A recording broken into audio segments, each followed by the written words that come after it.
The man who called himself Daniel Hartley was not what he appeared to be.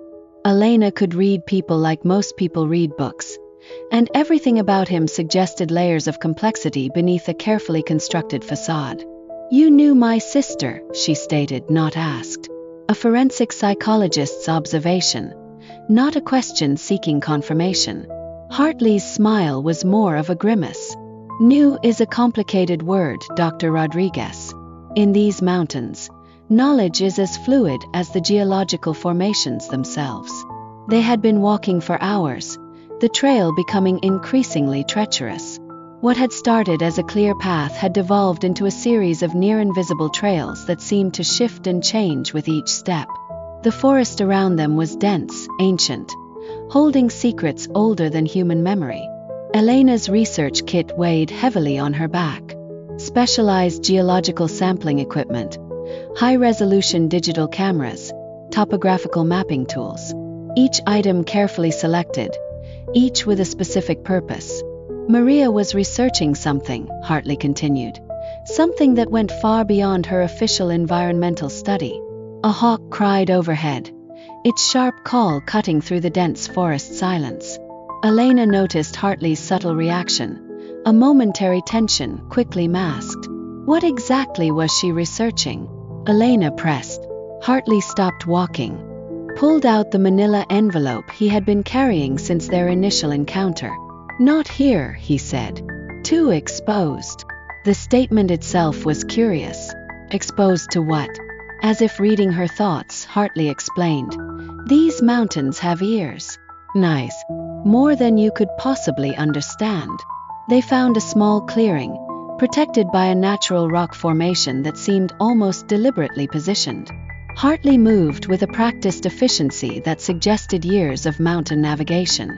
"Your sister," he began, spreading several documents across a flat rock surface, "was not just an environmental researcher. She was tracking something unprecedented." The documents were a mix of geological surveys, hand-drawn maps, and what appeared to be scientific field notes. Elena recognized her sister's meticulous handwriting immediately. "Geological anomalies," Hartley explained, "that suggested something more than natural formation. Mineral deposits that didn't align with any known geological models. Trace elements that defied standard scientific classification." Elena's forensic training kicked in. She began examining the documents with a clinical precision, her fingers tracing Maria's annotated notes. Latitude and longitude coordinates, detailed mineral composition charts, cryptic annotations in the margins, notes about electromagnetic variations, references to underground water systems that seemed to follow impossible geometric patterns.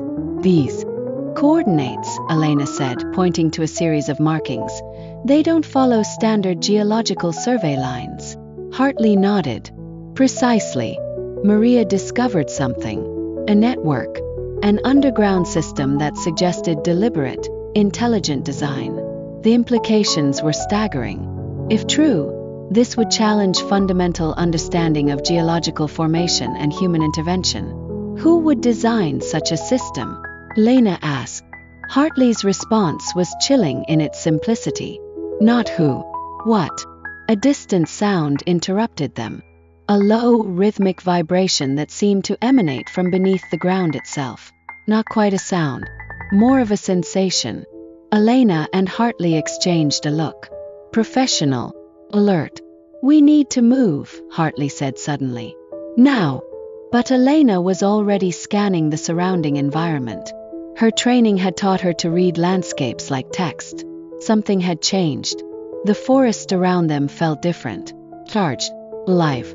The vibration increased. Subtle at first, then more pronounced. "What is that?" Elena demanded.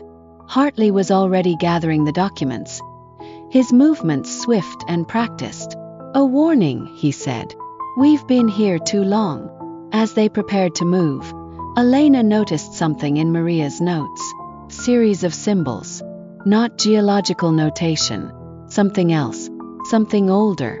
Before she could examine them closely, Hartley grabbed her arm. "We need to go. Now." The forest seemed to close in around them, not metaphorically, literally, trees shifting, branches moving with a deliberate, almost sentient motion. Something was watching them, something that had been waiting for 20 years, since Maria's disappearance. To be continued.